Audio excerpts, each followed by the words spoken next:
The laughter came before the music even settled. It cut through the ballroom like a blade, sharp and careless. The kind of laugh that doesn't ask permission and doesn't feel shame. At first, it was just one voice, then another, then a ripple. That spread across polished marble floors and silk-covered tables. Heads turned, smiles curled. Something was wrong. Not with the room, not with the money, not with the glittering chandeliers throwing gold light onto champagne glasses. Something was wrong with her. She stood beside him. Close, but not clinging. Her hand resting lightly in his, as if she were anchoring him instead of the other way around. The billionaire. Everyone knew him. His face was on magazine covers, his name etched into hospitals and foundations, his wealth discussed in whispers and headlines. But the woman next to him was unfamiliar. No flash, no sparkle, no designer gown, screaming status. Just a simple dress that fell softly at her knees. Clean lines, muted color, no diamonds catching the light. No brand anyone could brag about recognizing. The room noticed immediately. That's his wife. She looks like she got lost on the way to the kitchen. Poor thing. The words weren't loud, but they didn't need to be. They floated through the air like smoke, slipping into every corner, settling into every stare. A woman near the front tilted her head and smirked behind her glass. A banker leaned toward his date and shook his head, amused. Someone laughed again, this time longer, as if the joke had finally landed. The billionaire felt his chest tighten. He had walked into hostile boardrooms before, faced down men who wanted to tear him apart piece by piece. He had survived scandals, market crashes, betrayal, but this was different. This wasn't aimed at him. It was aimed at the woman standing quietly by his side. The one person in the room who had never once asked him for anything he could buy. The host froze for half a second too long. His smile slipped. He glanced at the cue cards in his hand, then at the couple, then at the audience, unsure which version of the night he was supposed to continue with. This gala was meant to be perfect, clean, controlled, predictable. Wealth, celebrating itself. But something had shifted, and everyone felt it. The woman didn't move. She didn't flinch. She didn't shrink. Her posture stayed tall, shoulders relaxed, chin level, the kind of stillness that isn't weakness but restraint. Her eyes moved slowly across the room, taking in the faces, the whispers, the laughter that tried to hide behind polite smiles. She had seen looks like this before, many times. Different rooms, different countries, same judgment. The billionaire glanced down at her, searching her face for a crack, for hurt, for embarrassment, for anger. He found none of it. Instead, she squeezed his hand once. Just once. Not tight. Not dramatic. A small, grounding pressure that said, I'm here. Don't react. Let them show themselves.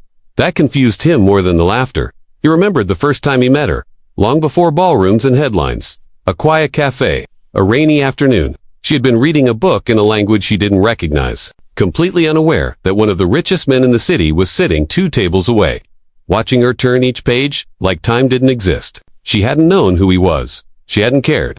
That was the first thing that unsettled him. Now, standing here under crystal lights, she looked exactly the same, calm, self-contained, as if the room's opinion carried no weight at all. The whispers grew bolder. Someone leaned too far forward and stared openly now, eyes dragging over her dress, her hair, her skin.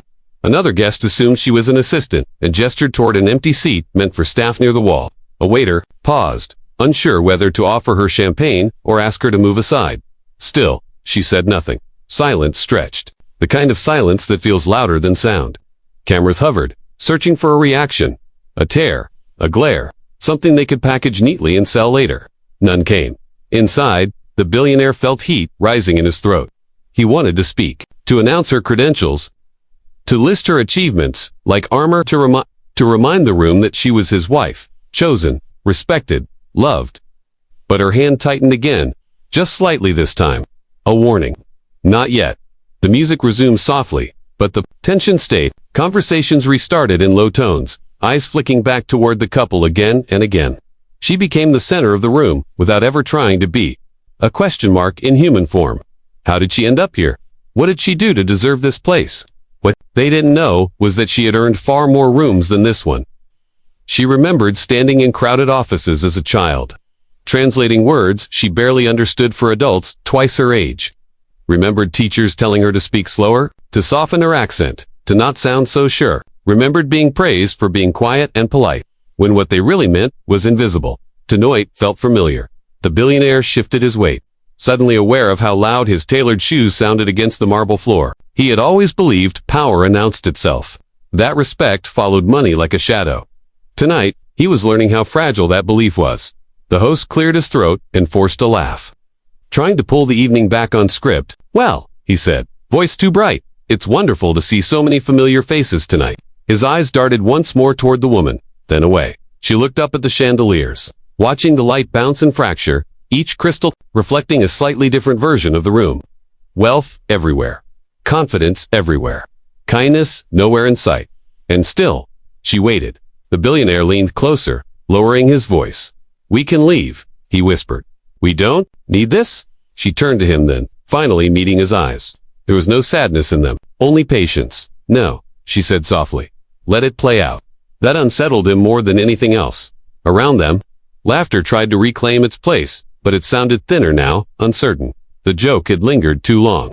The target hadn't reacted the way it was supposed to. Instead of shrinking, she stood rooted, unbothered, as if the night belonged to her just as much as anyone else's. The room didn't know it yet, but a line had been crossed. Not loudly, not dramatically, quietly, and the woman they had already decided was poor, already dismissed as decoration beside a powerful man, was about to turn their certainty into shame.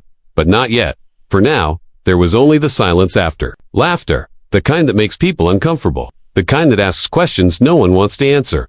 And the night, once meant to celebrate power, had become something else entirely. A test. One the room didn't even know it was about to fail. The night didn't get louder, it got sharper. The cruelty learned how to smile. It learned how to wear perfume and speak softly. It stopped laughing out loud and started leaning in close, lowering its voice, pretending to be curious. That's how it always does. The most dangerous kind never announces itself. A woman in pearls tilted her head and asked where she was really from, stretching the word like it carried weight. Not the city, not the country on her passport. Something, older something she could point to and explain away. The woman answered calmly, giving a simple answer. The pearls woman nodded slowly, not satisfied. Already searching for the next question, another guest smiled too wide and told her she was so confident for attending an event like this. As if confidence were a costume she had put on by mistake. As if she hadn't earned the right to stand on that marble floor. The compliment landed wrong. Heavy, like praise wrapped around a warning. A man in a dark suit held out a coat without looking at her face, assuming she was there to collect it. She took it gently and passed it to the nearest attendant without a word. No correction, no reaction, just control. Each moment was small, almost nothing. That was the point. 1,000 tiny cuts instead of one loud wound. The kind you're expected to ignore. The billionaire saw it all. His smile stiffened. His jaw clenched so tight, it ached. Every instinct in him screamed to step in, to stop it, to use the weight of his name to shut the room down. He had done it before. People listened when he spoke. Doors opened. Conversations died instantly. But each time he shifted forward, she shook her head just slightly. Not now. Not like this. Let them reveal themselves. That took strength he wasn't sure he had. They moved through the room together. Her hand still resting lightly in his, steady as a promise. Everywhere they went, eyes followed. Some curious, some mocking, some confused. The whispers never fully stopped. They just changed shape. Then came the donor. Famous, powerful, the kind of man whose laugh made others laugh, even if the joke wasn't funny. He raised his glass high and glanced at the billionaire with a grin that leaned too close to cruel. "I guess love really is blind," he said, loud enough to carry. The room reacted instantly. Laughter burst out again, quicker this time. Easier. Cameras flashed. Hungry for a moment, they could replay. The billionaire felt his breath hitch. His chest burned. He turned to her, expecting something. Anything. She didn't flinch. She met the donor's eyes and held them. Not angry, not pleading. Just steady. Long enough for the laughter to wobble. Long enough for the joke to feel less clever. Then she looked away, as if he no longer mattered. Silence followed. Awkward. Stretched thin. The donor coughed and took a drink. Suddenly unsure of his footing, inside her mind, memories flickered like old film. Classrooms packed too tight. Desks too small. Teachers who spoke slowly to her, even when she answered faster than anyone else. Nights hunched over books while the city slept, translating words until they made sense, until they became hers. Being told she was impressive, but only for someone like you. Being praised when she stayed quiet, corrected when she spoke too much. She had learned early that power rarely looked like shouting. It looked like patience. Like waiting until the room forgot it was judging you. The gala pressed on. Waiters moved like shadows. Glasses clinked. The host tried to regain control, cracking like jokes, guiding guests toward the next part of the program. The air buzzed with deals and egos. Then came the announcement. "Tonight," the host said, voice bright again, "we're opening the floor to discuss international partnerships." The room leaned in. This was the real reason people were here. Money across borders, power shared carefully. Delegates took the stage one by one. A man from France spoke first, his English formal and careful. A woman from China followed, her accent thick but her words precise. A representative from the Middle East spoke next, choosing each phrase slowly, respectfully. And still, the room grew restless. Whispers broke out again. People leaned toward one another, frowning. A banker shook his head. A deal stalled mid-sentence because someone misunderstood a phrase. Another fell apart over a poorly translated number. The host smiled tighter with each pause, glancing nervously at the clock. This was supposed to be smooth, controlled. These people ran companies, controlled markets. Yet now they were stuck, frustrated by words they couldn't quite grasp. She watched quietly, not amused, not smug, just observant. She noticed the small errors, the phrases that didn't quite land, the meanings that slipped through cracks no one wanted to admit existed. The billionaire felt it then, that quiet shift, the same feeling he got right before a market turned, right before everything changed. The host cleared his throat again. His eyes darted across the crowd, searching for a solution. They landed on her by accident. Or maybe not. He hesitated. The room followed his gaze. There was a pause. Just long, enough to be uncomfortable. Then he gestured toward her, half smiling, unsure if he was making a mistake. "Would you like to add anything?" The words sounded polite. They weren't. They landed like a test, or a joke. A few guests chuckled, softly, nervously. Cameras shifted. She felt the weight of every stare, pressed down on her shoulders. This was the moment they had all been circling. The moment they expected her to decline, to smile politely and sit back down, to confirm every assumption they had made about her place. She stood, not fast, not dramatic, slowly, with intention. The room went quiet again, not with respect, with curiosity, the kind that watches a storm from far away, not sure if it will hit. The billionaire's heart pounded. He didn't know what she was about to do, and that scared him. She smoothed her dress once, lifted her chin, took one step forward. No one laughed this time. They leaned in instead. And in that silence, thick and waiting, the balance of the room shifted ever so slightly. They still thought they held the power. They were wrong. She didn't raise her voice. She didn't clear her throat to demand attention. She simply began to speak, and the room leaned toward her without realizing why. The first words came out in French. Smooth, clean, perfect. The kind of French that didn't sound learned from a book, but lived in. Heads snapped up. Conversations died mid-sentence. A man near the front stopped smiling. Someone in the back slowly lowered their glass. She didn't pause. She shifted gently, like turning a page, and Mandarin followed. Precise, professional, exact. A diplomat froze with his drink halfway to his lips, eyes widening as if the floor had moved beneath him. The sound of her voice didn't waver. It carried authority without effort. Not loud. Certain a ripple moved through the room. A quiet gasp here. A sharp inhale there. Phones that had been lifted for gossip drifted down. Forgotten. She moved into Arabic next, honoring the rhythm, the respect built into each phrase. She didn't rush it. She let the language breathe. Then Spanish. Warm, confident. Then German. Clear, structured. Strong. No accent. No searching for words. No hesitation. Just mastery. Flowing from one language to the next, like it had always belonged to her. The laughter from earlier didn't just stop. It vanished, like it had never existed. Faces flushed red, some with shock, some with embarrassment, some with something close to fear. This wasn't what they expected. This wasn't the story they had already written for her in their heads. She wasn't performing.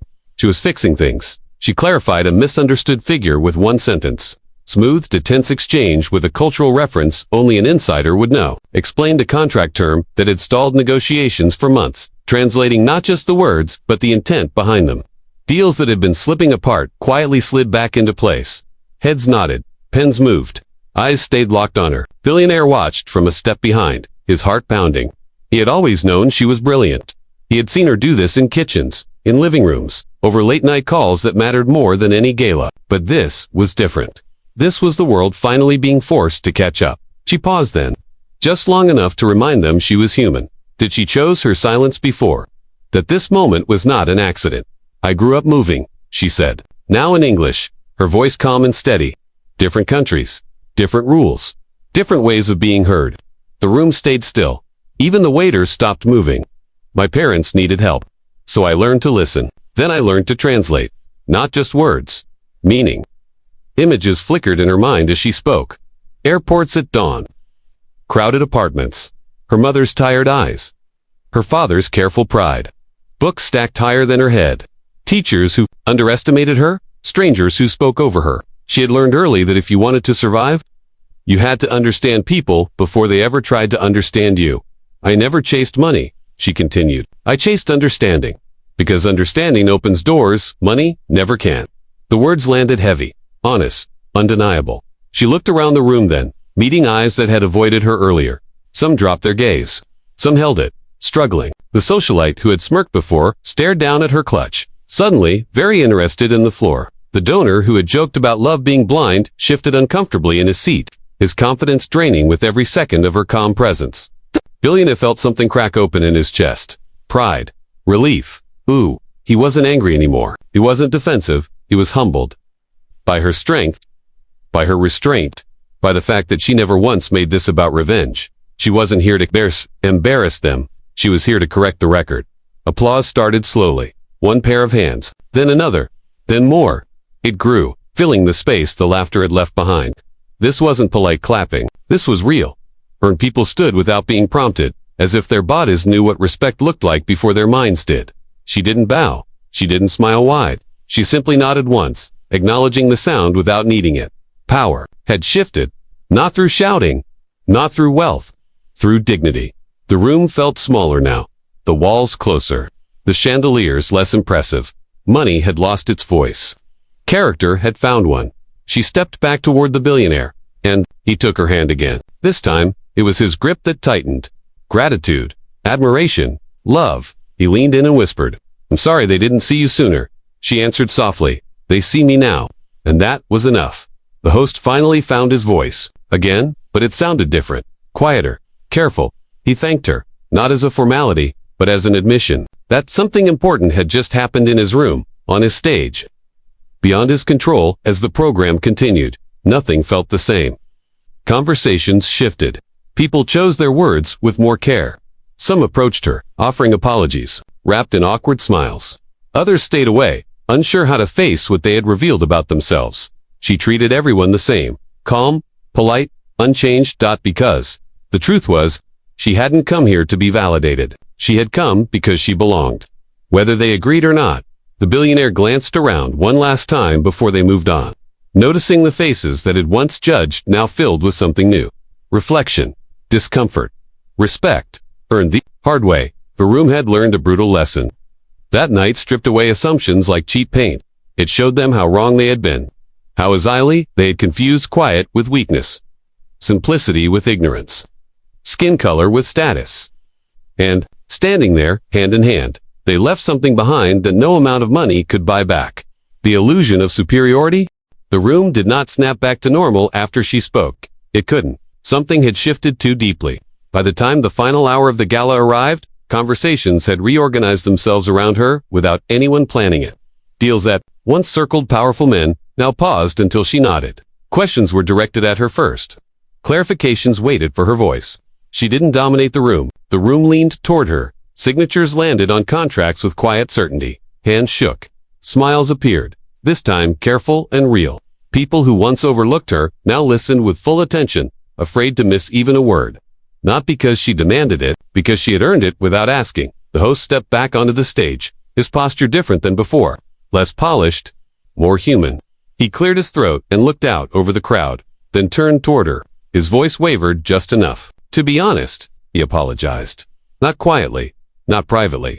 Out loud, he admitted the room had failed to see what was standing in front of them, that it had mistaken polish for value and noise for power. The apology wasn't perfect, but it was real. And everyone heard it. The billionaire was invited to speak last. The room expected numbers. Growth? Vision.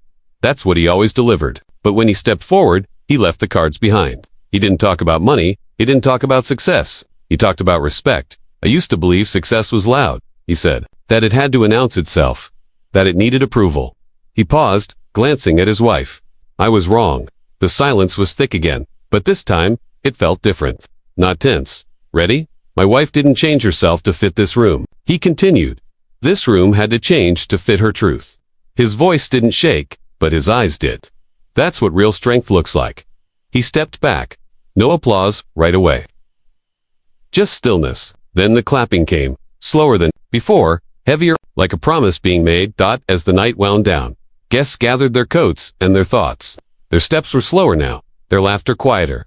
Earlier jokes felt sharp in their memories, uncomfortable to revisit. Some looked back at her as they passed, nodding once, acknowledging what they had witnessed.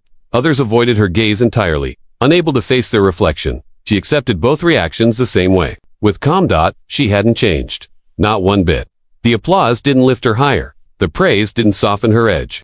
She returned to her quiet smile, the one she had carried long before this night. The one built from patience, not approval. She never needed validation. She never needed permission. She only needed space to speak. The billionaire offered his arm, and she took it. Not because she needed support, because partnership was a choice. They walked toward the exit together, past marble columns and fading music, past the same chandeliers that once watched her be judged. Now they watched her leave undefeated. Outside, the city hummed as it always had. Cars passed, lights blinked, life moved on. But something had stayed behind in that room. Something heavy.